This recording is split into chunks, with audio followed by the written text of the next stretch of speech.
दोस्तों, सैमसंग इकलौती ऐसी कंपनी है जिसने अपना पहला मोबाइल 1988 में लॉन्च किया था। और उन्होंने एक ऐसे टाइम पर फ़ोन लॉन्च किया था जब ऑलरेडी इस इंडस्ट्री में 60% से ज़्यादा मार्केट सिर्फ और सिर्फ मोटोरोला के पास था। और आज 32 साल से ज़्यादा टाइम हो चुका है, इतना टाइम बीत चुका है, लेकिन आज सैमसंग ऑलमोस्ट दुनिया के हर कोने में पहुंच चुका है। दोस्तों, एक टाइम था जब मोबाइल मार्केट में नोकिया, मोटोरोला और सोनी जैसे ब्रांड का ही बोलबाला था। इनके अलावा कोई दूसरा इस मार्केट में एंटर होने की हिम्मत भी नहीं करता था। लेकिन अब ये ब्रांड कहाँ है और कितनी मुश्किल से सरवाइव कर पा रहे हैं, ये तो आप और हम दोनों जानते हैं। और आज ब्लैकबेरी जैसे तो खत्म ही हो चुके हैं, पर सैमसंग आज भी इस इंडस्ट्री को डोमिनेट कर रहा है। और सैमसंग ने सिर्फ मोबाइल या टीवी इंडस्ट्रीज में नहीं, बल्कि ऐसी कोई चीज़ें भी हैं जैसे बुर्ज खलीफा, जिस बिल्डिंग को हमने सिर्फ मूवीज़ और पिक्चर्स में जो हम देखते हैं, फील्ड में भी काम कर रखा है। तो इस तरह के कई अमेजिंग फैक्ट्स मैं आज आपको सैमसंग के बारे में बताने वाला हूं, जिन्हें आज से पहले आपने कभी नहीं सुना होगा। So let's start this amazing video. So guys, आज की सैमसंग सीरीज़ का जो पहला मैं फैक्ट आपको बताने वाला हूँ वो है सैमसंग जो है नंबर 1 साउथ कोरियन कंपनी। ये तो आप और हम सभी जानते हैं, बट क्या आपको सैमसंग वर्ड का मतलब पता है? नहीं पता? चलिए मैं बता देता हूँ। साउथ कोरियन लैंग्वेज में सैमसंग का मीनिंग होता है 3 स्टार। ये बात आप जब सैमसंग के स्टार्टिंग लोगोस को देखेंगे तो आपको उसमें ये चीज़ दिखाई देगी कि आपको उसमें 3 स्टार दिखाई देंगे। यह रहा सैमसंग का फर्स्ट लोगो।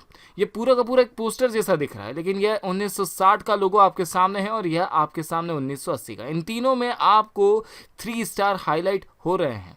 तो चलिए अब हम हमारे अगले फैक्ट पर नजर डालते हैं। ठीक है, नंबर 6 की बात करें तो यहाँ पर ये बात है कि 1985 में जब सैमसंग के चेयरमैन ली कून थे, तब अपनी कंपनी के प्रोडक्ट्स को लेकर सेटिस्फाइड नहीं थे। सो उन्होंने अपनी कंपनी के एम्प्लॉयज़ को प्रोडक्ट की क्वालिटी को समझाने के लिए अपने 2000 स्टाफ को फैक्ट्री में इकट्ठा किया और सामने अपनी कंपनी के 1.5 लाख फ़ोन और फैक्स मशीन को तबाह कर दिया। ऐसा करने के बाद सैमसंग को अप्रॉक्सीमेटली 50 मिलियन यानी 3 अरब 73 करोड़ 60 लाख रुपए का नुकसान हो गया। और इसके बाद सैमसंग ने अपना सारा फोकस सिर्फ और सिर्फ क्वालिटी पर रखा। और बस फिर क्या था, आपके सामने पिछले साल ही सैमसंग ने हमारे इंडिया से 5,55,011 करोड़ रुपए का रेवेन्यू जनरेट किया था।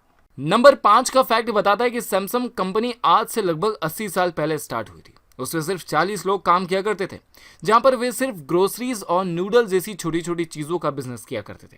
बट आज तो पूरा का पूरा सिनारियो ही चेंज हो चुका है, क्योंकि आज की कंडीशन में सैमसंग के पास 48,09,000 एम्प्लॉयज़ हैं। और आज सैमसंग मोबाइल तो छोड़िए, टीवी, फ्रिज, कूलर और तो और मिलिट्री फाइटर के जेट्स और टैंक जैसी बड़ी बड़ी चीज़ें भी बनाता है।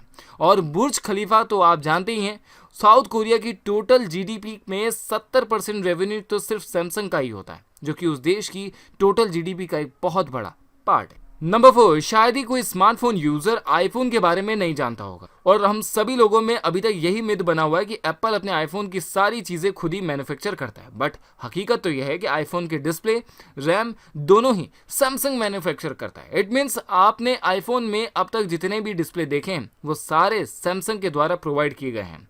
इसका मतलब सैमसंग सिर्फ अपने फोन ही नहीं बल्कि दूसरे कंपनी के फोन से भी काफी सारा पैसा कमा लेता है। नंबर 3 का फैक्ट बताता है कि सैमसंग के 1938 से 2020 तक यानी कि अब तक मार्केट में सरवाइव करने की 2 ही रीजन है। पहला, अब देख चुके हैं उनकी क्वालिटी, खुद के प्रोडक्ट डिस्ट्रॉय कर दिए थे उन्होंने। और दूसरा रीजन है उनका रिसर्च एंड डेवलपमेंट डिपार्टमेंट। ठीक है, सैमसंग अपनी रिसर्च एंड डेवलपमेंट पर बहुत ज्यादा फोकस करता है, और इसी रिसर्च एंड डेवलपमेंट का रिजल्ट है कि सैमसंग ने दुनिया का फर्स्ट डिजिटल टीवी, दुनिया का पहला स्मार्ट वॉच फोन के साथ में दिया था। और यही फीचर्स फोन में सबसे पहले MP3 सॉन्ग्स की फैसिलिटी भी सैमसंग ने ही प्रोवाइड की थी। सैमसंग के फोल्डेबल फोन्स तो आप देख ही चुके हैं, तो दुनिया का पहला 5G फोन भी हमें सैमसंग ने ही दिया था। नंबर 2, स्मार्टफोन की दुनिया में एमोलेड स्क्रीन की कितनी अहमियत है ये तो हम सभी जानते हैं। और दुनिया के जितने भी बेहतरीन एमोलेड स्क्रीन होते हैं वे सारे डिस्प्ले सिर्फ और सिर्फ सैमसंग ही बनाती है और बाकी सभी कंपनियों को प्रोवाइड करती है। इसलिए सैमसंग अपने कम से कम रेट के फोन्स में एमोलेड स्क्रीन दे देता है, और यही चीज़ हमको इजीली देखने को भी मिल जाती है। नंबर 1, 2016 में रियो ओलंपिक गेम्स में ओलंपिक्स में पार्टिसिपेट करने वाले के हर एक एथलीट को अपना गैलेक्सी S7 दिया था। अब आप सोच रहे होंगे कि इंटरेस्टिंग क्या है, तो इसमें इंटरेस्टिंग थिंग ये है कि S7 फोन नॉर्थ कोरिया के सभी एथलीट्स को भी दिए गए थे। बट जैसा कि आप और हम सभी जानते हैं कि नॉर्थ कोरिया और साउथ कोरिया की आपस में कितनी गहरी दोस्ती है और इन दोनों देशों के आपस में इतनी ज़्यादा बनती है कि नॉर्थ कोरिया ने अपने सारे एथलीट से वो सारे फ़ोन छीन लिए थे, क्योंकि वे अपनी कंट्री में किसी भी तरह के साउथ कोरियन प्रोडक्ट्स को अपने देश में एंटर नहीं करवाना चाहते। सो दोस्तों, ये थे कुछ इंटरेस्टिंग फैक्ट्स सैमसंग के बारे में। आपको इन सभी फैक्ट्स में से सबसे अच्छा फैक्ट कौन सा लगा मुझे कमेंट सेक्शन में बताइए। वीडियो पसंद आ चुकी थी इसे लाइक कर दीजिए, खूब सारा दिल से शेयर कर दीजिए, चैनल को सब्सक्राइब कर दीजिए, नोटिफिकेशन बेल आइकन को प्रेस कर दीजिए और हाँ, इंस्टाग्राम पर फॉलो करना स्टार्ट कर दीजिए। मिलता हूं अगली वीडियो में नए गैजेट या नई टिप एंड ट्रिक्स के साथ में। तब तक के लिए अपना ध्यान रहिए, सुरक्षित रहिए और बाय बाय।